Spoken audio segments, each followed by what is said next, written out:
ഞങ്ങളുടെ മുമ്പിലുള്ള ബഹുമാനപ്പെട്ട ഹൈക്കോടതിയുടെ ഉത്തരവാണ്. ആ ഹൈക്കോടതിയുടെ ഉത്തരവ് എത്രയും പെട്ടെന്ന് തന്നെ പാലിക്കുക എന്നുള്ളതാണ്. അത് പാലിച്ചു.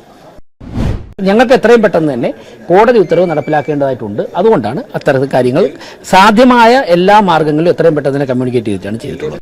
ഈ പെട്ടെന്നൊരു സത്യപ്രതിജ്ഞയുടെ സാഹചര്യം കൗൺസിൽ കോൺഫറൻസ് ഹോളിലൊക്കെ വിളിച്ച് അതിന്റെ സാഹചര്യം പരാതി CPMന്റെ ഭാഗത്ത് വന്നിട്ടുണ്ട്.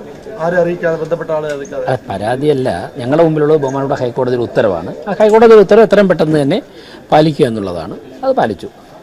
അതിൽ ഈ നഗരസഭാ സെക്രട്ടറി, ഇലക്ഷൻ കമ്മീഷണർ, അതുപോലെ തന്നെ LSTD സെക്രട്ടറി 3 പേരുടെ സാന്നിധ്യത്തിൽ സത്യപ്രതിജ്ഞ വേണമെന്നാണ് കോടതി പറഞ്ഞു എന്ന് പറഞ്ഞു. അങ്ങനെ ഉത്തരവില്ല. ഞങ്ങൾ ഉത്തരവിൻ്റെ കോപ്പി നിങ്ങൾക്ക് തരാം. ഉത്തരവിലുള്ളത് ഞങ്ങൾ കൃത്യമായിട്ട് നടപ്പിലാക്കി. സർട്ടിഫൈഡ് കോപ്പി കിട്ടിയതിന് ശേഷം സത്യപ്രതിജ്ഞ ചെയ്യണമെന്നുള്ള ഉത്തരവിലുണ്ട്. സർട്ടിഫൈഡ് കോപ്പി ഞങ്ങൾ എറണാകുളത്ത് ഞങ്ങളുടെ അഭിഭാഷകൻ മുഖേന വാങ്ങി ഞങ്ങളുടെ കയ്യിലെത്തി. അത് പരിശോധിച്ചതിന് ശേഷമാണ് സമയം നിശ്ചയിച്ചത്. അത് അറിയിക്കേണ്ടവരെ ഉത്തരവാദിത്തപ്പെട്ടവരെ അറിയിച്ചിട്ട് കൃത്യമായിട്ട് ഒരു കോടതി ഉത്തരവ് എത്രയും പെട്ടെന്ന് നടപ്പിലാക്കണം. അത് ഞങ്ങൾ നടപ്പിലാക്കി. ഈ വാഴോട്ടുകുളം കൗൺസിലിന്റെ കാര്യത്തിൽ എങ്ങനെയാണ് തീരുമാനമെടുക്കാൻ? അത് ബഹുമാനപ്പെട്ട കോടതിയുടെ മുമ്പായുള്ള പരിഗണനയുള്ള വിഷയമാണ്. എല്ലാ നിയമവശങ്ങളും പരിശോധിച്ച് അക്കാര്യത്തിൽ തീരുമാനമെടുക്കും. ഇന്ന് രാത്രിയോടുകൂടി ഒരു തീരുമാനമുണ്ട്. നൽകിയിരുന്നു അവരുടെ കയ്യിൽ നിന്ന്.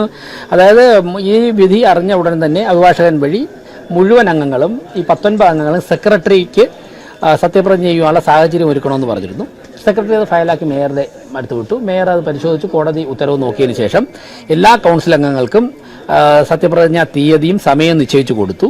അവർ അത് നേരിട്ട് കൈപ്പറ്റി റിസീവ്ഡ് കോപ്പി തന്നിട്ടുണ്ട്. അതിന്റെ അടിസ്ഥാനത്തിൽ സത്യപ്രതിജ്ഞ മറ്റംഗങ്ങളെ LDFന്റെയും UDFന്റെയും പാർലമെന്ററി പാർട്ടി നേതാക്കന്മാരെ മെയിൽ മുഖാന്തരവും ഇമെയിൽ മുഖാന്തരവും വാട്സാപ്പിലൂടെ അറിയിച്ചിരുന്നു. എല്ലാ കൗൺസിലർമാരും ഉള്ള കൗൺസിൽ വാട്സാപ്പ് ഗ്രൂപ്പിലാണ് എല്ലാ കാര്യങ്ങളും അറിയിക്കുന്നത്. പരമ്പരാഗതമായിട്ട് അക്കാര്യങ്ങളും ചെയ്തിരുന്നു.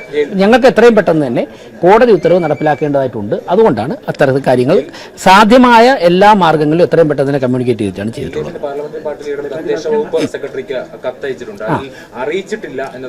അല്ല, ഒരുപാട് ഉദ്യോഗസ്ഥർ മുകളിലോട്ടുണ്ട്. എല്ലാവർക്കും കത്തയക്കാനുള്ള സ്വാതന്ത്ര്യം എല്ലാവർക്കും ഉണ്ട്. പുറത്തിറങ്ങാൻ അല്ലെങ്കിൽ കേസിൽ നിന്ന് പുറത്തു വരാൻ ഇതിൽ ഇപ്പോഴത്തെ ഒരു കോടതി വിധി ഗുണം ചെയ്യും. അതായത് സത്യപ്രതിജ്ഞ പ്രത്യേക അനുമതി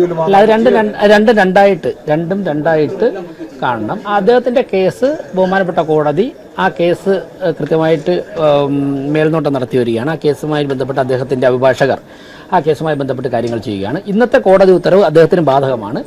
ജയിലിൽ അദ്ദേഹം കിടക്കുന്നതുകൊണ്ട് അത് എങ്ങനെയാണ് നടപ്പിലാക്കേണ്ടതെന്ന് കോടതിയോട് ഞങ്ങൾ അനുവാദം ചോദിക്കും.